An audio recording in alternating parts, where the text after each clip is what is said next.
বাংলাদেশি কর্মীদের জন্য সুখবর দিল মালয়েশিয়া। অন্য দেশের হস্তক্ষেপ থেকে বাংলাদেশকে মুক্ত থাকার আহ্বান চীনা রাষ্ট্রদূতের। সামাজিক নিরাপত্তা খাতে ভাতার হার, বরাদ্দ ও সুবিধাভোগীর সংখ্যা বাড়ছে। অল্প সময়ে গণতন্ত্র ফিরে পাওয়া সম্ভব কিনা তা অনিশ্চিত, মন্তব্য মির্জা ফখরুলের। শুভ সকাল দর্শক, গ্রামের কাগজের সকালের খবরে আপনাকে স্বাগত। শুনছিলেন প্রধান শিরোনাম। এছাড়াও থাকছে আজকের রাশিফল সহ দৈনন্দিন জীবনযাত্রা সহজ করতে একটি বিশেষ টিপস। তো চলুন যাওয়া যাক মূল আয়োজনে। মালয়েশিয়ায় বসবাসরত অবৈধ কর্মীদের বৈধকরণ প্রক্রিয়া ও চাইলে নিয়োগ প্রতিষ্ঠান পরিবর্তন করার পদ্ধতিগত সিদ্ধান্ত নিয়েছে দেশটির স্বরাষ্ট্র মন্ত্রণালয় ও মানব সম্পদ মন্ত্রণালয়। বৃহস্পতিবার দেশটির স্বরাষ্ট্র মন্ত্রণালয় ও মানব সম্পদ মন্ত্রণালয়ের মধ্যে যৌথ কমিটির বৈঠকের পর এই সিদ্ধান্ত নেওয়া হয়। নতুন এই সিদ্ধান্তের ফলে দেশটিতে অবৈধভাবে বসবাসরত বাংলাদেশিরা বৈধ হওয়ার সুযোগ পাবেন, এমনকি কোম্পানি পরিবর্তনের সুযোগ পাবেন। বিষয়টি নিয়ে বৈঠক শেষে দেশটির স্বরাষ্ট্রমন্ত্রী দাতুক সেরি সাইফুদ্দিন নাসুতিন বলেন, বিদেশি কর্মীদের দেশে ফেরত পাঠানোর সময় নিয়োগকর্তাদের এখন উপস্থিত থাকতে হবে। নিয়োগকর্তাদের যে কোনো অবহেলা বা ব্যর্থতার কারণে কর্মীরা ক্ষতিগ্রস্ত হলে তাদের বিরুদ্ধে ব্যবস্থা নেওয়া হবে। এমনকি নতুন করে কোটা আবেদনের উপর বিধিনিষেধ আরোপ করা হতে পারে। এছাড়া ওই বৈঠকে প্রায় 10 লাখ বিদেশি কর্মী নিয়োগের বিষয়ে নীতিগত সিদ্ধান্ত গ্রহণ করা হয়েছে। তবে কোন প্রক্রিয়ায় বিদেশি কর্মী নিয়োগ করা হবে সেই বিষয়ে স্পষ্ট করে কোনো কিছু এখনো খোলাসা করেনি মালয়েশিয়া সরকার। অভ্যন্তরীণ বিষয়ে অন্য দেশের হস্তক্ষেপ থেকে বাংলাদেশকে অবশ্যই মুক্ত থাকতে হবে। নিজেদের বিষয়ে স্বাধীনভাবে সিদ্ধান্ত নিতে হবে বলে মন্তব্য করেছেন বাংলাদেশে নিযুক্ত চীনা রাষ্ট্রদূত ইয়াও ওয়েন।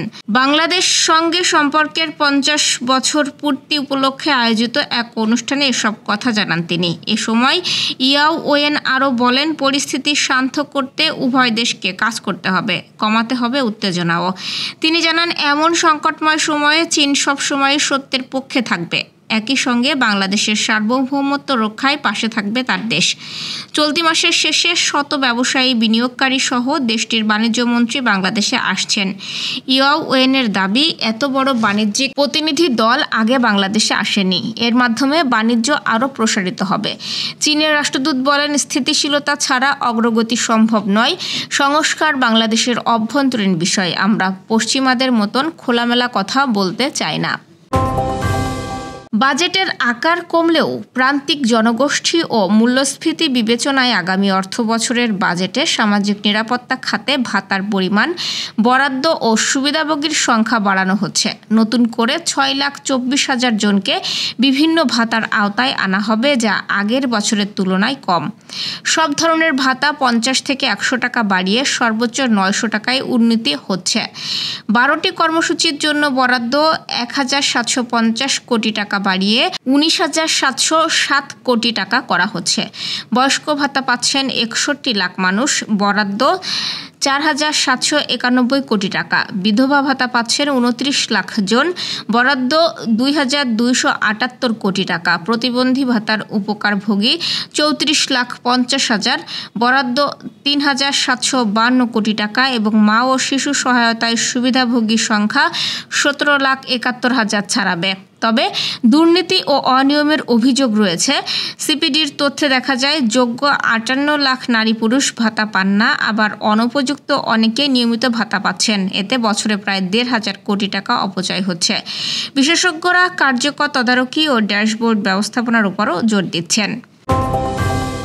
বিএনপির মহাসচিব মির্জা ফখরুল ইসলাম আলমগীর বলেছেন, অনেকেই বলেন বিএনপি শুধু ক্ষমতায় যেতে চায়, ক্ষমতার জন্যই রাজনীতি করি। আমাদের গঠনতন্ত্রে বলা হয়েছে, জনগণের ভোটের মাধ্যমে আমরা রাষ্ট্র ক্ষমতায় যেতে চাই।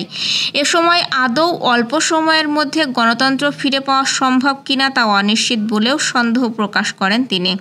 বৃহস্পতিবার বিকেলে সুপ্রিম কোর্ট মিলনায়তনে এজেড মোহাম্মদ আলীর মৃত্যুবার্ষিকীর আলোচনায় মির্জা ফখরুল এসব কথা বলেন। ফখরুল বলেন, সবার মধ্যে শান্তি ভাব চলে আসছে।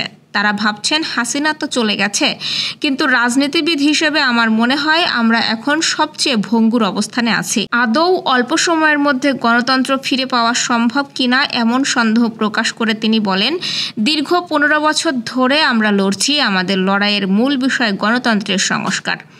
দুর্ভাগ্য আমরা তা এখনো অর্জন করতে পারিনি। অল্প সময়ের মধ্যে আদৌ গণতন্ত্র পুনরুদ্ধার সম্ভব কিনা তা অনিশ্চিত। প্রতিদিন নতুন নতুন তথ্য হাজির করা হচ্ছে, সময় নেওয়া হচ্ছে, সোশ্যাল মিডিয়ার মাধ্যমে দেশকে ভঙ্গুর অবস্থানে নিয়ে যাওয়া হচ্ছে। কথাবার্তা শুনে মনে হচ্ছে আমরা মনে হয় সংস্কার বিরোধী, অথচ সংস্কার শুরুটাই করেছি আমরা। দর্শক, এবার জানিয়ে দিব পারফেক্ট চা বানানোর কিছু দরকারি টিপস। সর্বদা পাতা চা ব্যবহার করুন। সুস্বাদু ও পারফেক্ট চা বানানোর জন্য প্রথমে দরকার উচ্চমানের সঠিক চা পাতা। চা তৈরির আগে প্রথমে 30 সেকেন্ড পানি গরম করে নিন। চা পাতা বা টি ব্যাগ দেওয়ার আগে জল ভালো করে ফুটিয়ে কিছুটা সময় ঠান্ডা হতে দিন। ফুটন্ত গরম পানির মধ্যে গ্রিন টি দেবেন না। খুব বেশি গরম জলে গ্রিন টির পাতা দিলে তা স্বাদহীন হয়ে যায়। চা তৈরি হয়ে গেলে চা রাখার জায়গায় ঢালার সময় খাপচি খুলে রাখুন, তাতে চায়ের মধ্যে প্রয়োজনীয় অক্সিজেন প্রবেশ করবে, এতে চায়ের ফ্লেভার আরও বাড়িয়ে দেয়। এ পর্যায়ে জেনে নেব কেমন যাবে আপনার আজকের দিন, অর্থাৎ রাশিফল। মেষ রাশি, আজ যানবাহনে চড়া ও চালানোতে সাবধান থাকুন। প্রতিবেশীদের সঙ্গে বিবাদে না যাওয়াই ভালো হবে এবং উপহার পাওয়ার আনন্দ পাবেন। বৃষ রাশি, আজ কুসঙ্গ থেকে দূরে থাকুন। লোকে দুর্বলতার সুযোগ নিতে পারে। স্ত্রীর সঙ্গে বিবাদের জন্য ভ্রমণ বাতিল হতে পারে এবং খারাপ কথা বলার জন্য অনুশোচনা হবে। মিথুন রাশির, কাজের ব্যাপারে ভালো যোগাযোগ হতে পারে। পাওনা আদায়ের জন্য বেশি কষ্ট পেতে হবে না। বুদ্ধির ভুলে কাজে ত্রুটি হতে পারে। কর্কট রাশির, ভ্রমণের জন্য খরচ বাড়তে পারে। কোনো উঁচু স্থান থেকে পড়ে যেতে পারেন এবং পিঠের যন্ত্রণা বৃদ্ধি পাবে। অনিচ্ছা সত্ত্বেও কারোর সঙ্গে বন্ধুত্ব করতে হতে পারে। সিংহ রাশির, বাড়িতে চুরির আশঙ্কা রয়েছে, সাবধানে থাকুন। দাম্পত্য কলহ নিয়ে যন্ত্রণা হবে এবং ব্যবসায়ে অশান্তি হতে পারে। কন্যা রাশি, চাকরির স্থানে উন্নতির সুযোগ পাবেন। ব্যবসায়ে মহাজনের সঙ্গে তর্ক হতে পারে। প্রেমের ব্যাপারে নির্ভয়ে এগোতে পারেন। তুলা রাশি, শারীরিক কষ্টের কারণে কাজের সময় নষ্ট হবে। ব্যবসায়ে বিবাদ থেকে সাবধান থাকুন। সন্তানের জন্য খরচ বাড়তে পারে এবং নিজের মতে কিছু করার জন্য কর্মস্থানে বিবাদ বৃদ্ধি পাবে। বৃশ্চিক রাশির, ব্যয় বাড়তে পারে। দুর্ঘটনা থেকে সাবধান থাকা দরকার এবং শত্রু ভয় বাড়তে পারে। ধনুরাশি, কাজের ব্যাপারে উদ্যোগী হতে হবে। সামাজিক সম্মান পাবেন। একটু সাবধানে চলাফেরা করুন। বিপদের যোগ রয়েছে এবং কোনো একটি কাজ নিয়ে ব্যস্ত হতে হবে। মকর রাশির, গান বাজনার প্রতি আগ্রহ বাড়বে। প্রেমের ব্যাপারে অভিমান বাড়তে পারে এবং চাকরির স্থানে উন্নতির সুযোগ কাজে লাগান। কুম্ভ রাশি, অশান্তি থেকে দূরে থাকুন। ব্যবসায়ের ব্যাপারে উচ্চপদস্থ কোনো ব্যক্তির সঙ্গে আলোচনা করতে পারেন। প্রেমের জন্য বাড়িতে বিবাদ হতে পারে এবং চাকরির স্থানে কাজের চাপ বৃদ্ধি পাবে। মীন রাশির, চিকিৎসার খরচ বাড়তে পারে। সংসারে ব্যয় বৃদ্ধি পেতে পারে এবং অবান্তর কথার জন্য বিবাদ হতে পারে। কোনো কারণে সম্মান নষ্ট হওয়ারও আশঙ্কা রয়েছে। দর্শক, এই ছিল এখনকার আয়োজন। আগামীকাল ঠিক একই সময়ে সকালের খবর ও আপনার রাশিফল দেখতে ও জানতে চোখ রাখুন গ্রামের কাগজের ইউটিউব চ্যানেল ও ফেসবুক পেজে। আর প্রতিদিনের খবরের আপডেট পেতে গ্রামের কাগজের ইউটিউব চ্যানেল সাবস্ক্রাইব এবং ফেসবুক পেজ ফলো করে রাখতে ভুলবেন না।